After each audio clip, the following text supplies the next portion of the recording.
Everybody, I thought you guys might want to get a nice look at the Lasiodora parahybana. I just fed her a smaller superworm, but I'm going to give her another one. She came out like a bull. I just flew out of that burrow. She came right up to the very edge because the worm, she kind of like picked it up and dropped it and then ended up over here in the corner amongst the leaf litter. So she's been crazy hungry lately since she molted. So I want to make sure that she's fed properly, and I know she'll take this extra worm, so we're going to go ahead and drop this right in here and see if she might be willing to grab this one as well.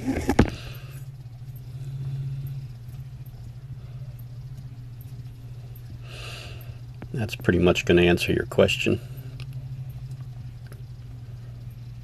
This is the first time I've actually seen her all the way out. I did get some pictures of her.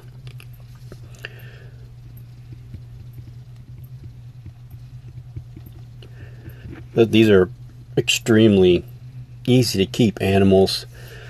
Something that I wouldn't hesitate to recommend for somebody that's getting into the hobby. They can be a little bit hair flicky at times. She hasn't really been that way, but again, I always say if you don't mess with them, they really have no reason to flick hairs at you. Some will, just you walking by their enclosures, but most of them won't, because they need to keep those hairs as long as they can in case they actually need them for a real threat. But a lot of them will actually flick hairs at you just for breathing. They can be quick, deceivingly quick. Again, this one here just came from out of nowhere. I mean, I just saw the front of her feet at the very back part of her burrow, and when I threw the worm in, and I just kind of like drug the tongs across the dirt, she was out of that burrow on that worm faster than I could even pull the tongs back. So, you know, you do have to kind of be careful with them. I'm going to move the light because the other light I forgot to charge overnight and is dying. So let's get this light off there. And so you're seeing a dark burrow right now.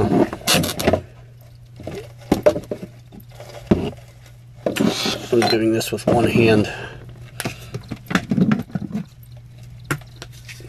See if this will give you guys more, a little bit better view, somewhat better view.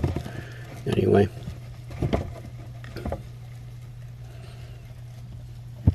so yeah, that's her. Very, very food-driven tarantulas. People make the mistake of calling them a fast-growing species, and now I'll explain to you why they aren't in the beginning. As slings, they don't grow super quick. Matter of fact, I struggled feeding this one. She just didn't want to eat. So it took her a little while. But once she hit that 1.5 inch mark to 2 inch mark, that's when her growth rate really increased. So I think she went from like 1.5 inches to 2 inches, 2.25 in one molt. Now she went from that 2.25 mark to almost 3.5 inches in this last molt. So they do put on size quick when they do molt. And it's just that beginning phase of them, that first couple years. Now some will grow very fast depending on the temperatures that you keep them in and how often you're feeding them. So I mean, I've heard people say that, you know, they've had them mature in 7 months, which I think is BS. But you know, a couple years for a male is not probably unheard of. You know, with constant being packed full of food and nice warm 80 to 85 degree temperatures, your spiders are going to grow faster. So, you know, those are ways to do that. I don't ever recommend trying to get them to grow faster if they're just for, you know, a pet, or you're, you know, just observing pleasure. If you're breeding them, you know, like my Pamphibedius pedersi, I want my female to grow quicker. That doesn't always work that way. You know, sometimes you can try to get them to grow quicker, and it just doesn't work out that way. But I do, like I said, I do try to feed her 2 2 times to every 1 time I feed the male.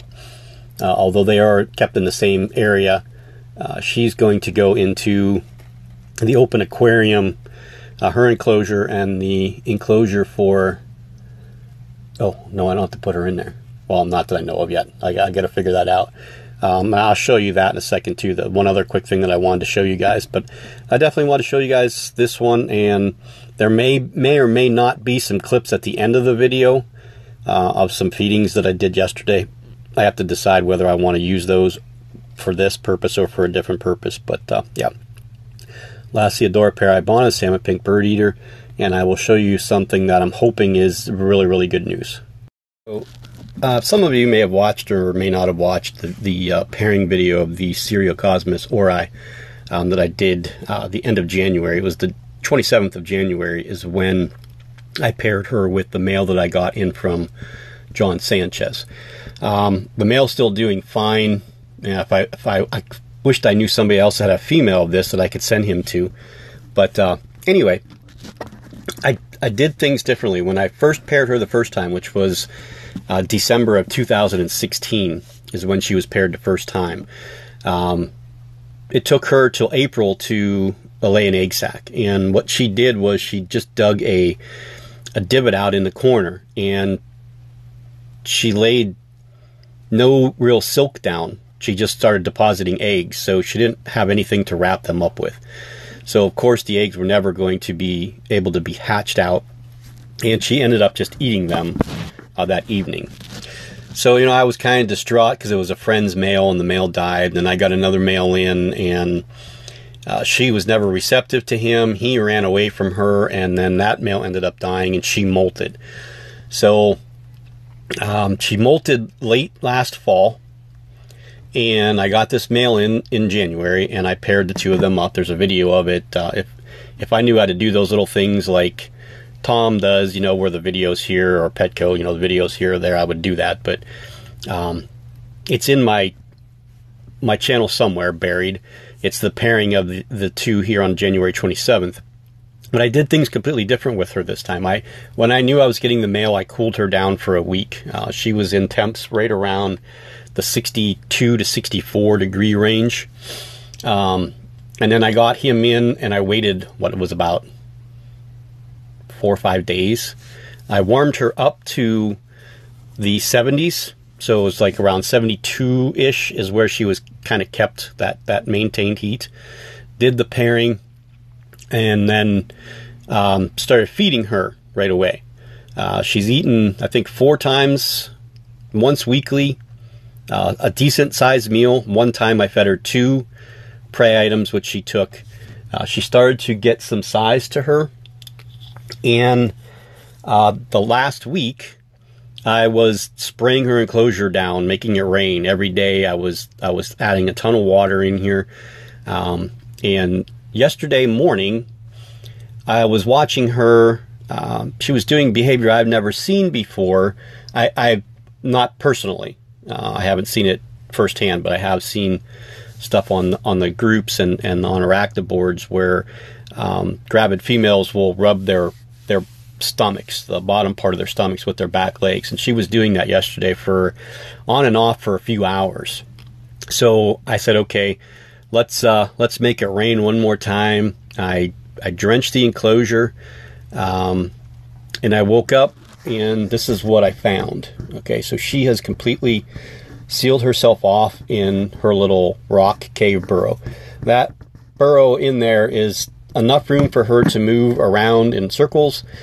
There's not a ton of room for her to, you know, do a bunch of stuff, but she dug all that dirt out from underneath the rock and brought it out there to seal her burrow entrance. So really thinking that this is the sign that she's preparing to lay eggs.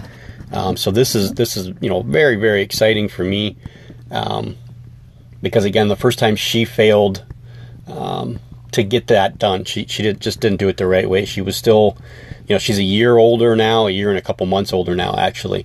So I'm hoping that, you know, she's a little bit more mature now and has a little bit better instinct of what to do. Like I said before, these babies are very, very sought after. I probably, for all the people that have inquired about them when I did the pairing, I probably, if she double clutched, I probably wouldn't have enough babies to go around to people that wanted them. So, yeah, look forward to this. You know how bad I really want to pull that stuff away from there, but generally what you do with females, from my understanding, the best way after they pair or they start to prepare to lay that egg sac, when you see them doing that, is to cover them up and keep them dark. That they'll feel way more secure in the dark. They don't get that light. They feel like they're underground, and then they'll do what they need to do. So her doing this is, to me, is a sign that good things are to come. Hopefully. I didn't think it would happen this quickly. You know, it's only been a little over 30 days, or right around 30 days. But I think the heating her up, oh yeah, I did that too. I mean, for not only soaking this the last week, but the 3 weeks prior to that, the temps that I've been keeping her at were a little bit higher, in the 77 to 80 degree range. So I didn't do that the first time. I just kind of let whatever happened happen. Now I've taken her once a week. I take her out of the heat and just put her back on the shelf here, just to have a normal day. I don't think that she really cools off that much, but then I put her right back in the heat. This has worked so far, and I'm hoping that, again, this is a sign. We'll know. I don't know when we'll know. You know, when she actually lays the egg sac, there'll be a point in time where I'm going to have to pull that away. I'm going to give her, you know, probably till Sunday, and then on Sunday I'll pull that away just to have a gander in there, and then put it back in front of her just to see what she's doing. Hopefully I'll see that white little fuzzy cotton ball with her on top of it. I will make my whole entire month. But yeah, the Chalcodes is still huge, but she hasn't exhibited any signs of dropping an egg sac. So I'm thinking that I'm going to move her from where she's at and soak her down too. Just spray that enclosure down, wet it down like crazy for the next week. Keep her warm and see what happens with her. So, yeah, those are just two things today. And again, there may or may not be added clips to the end of this. I have a couple clips that I saved from blooper reels. So it's just some stupid stuff that went on, you know, me mistalking, and the one time my tripod tipped over with my camera, I went right into an enclosure, and one time I was talking and the light just went out, you know, just stupid stuff like that. I've been trying to keep those just to have like a kind of quick blooper video. I thought you guys might like to have a laugh at my expense, but yeah. So again, there may or may not be stuff added to this, and I appreciate everybody's feedback on the last video.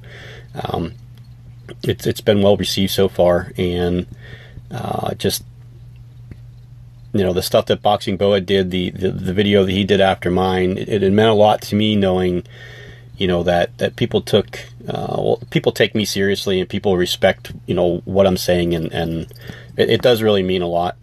So, you know, again, don't ever hesitate to comment, you know, whether you agree with me or not. I'd rather you comment if you don't agree, so that we can talk about it, because I can talk pretty adult-wise.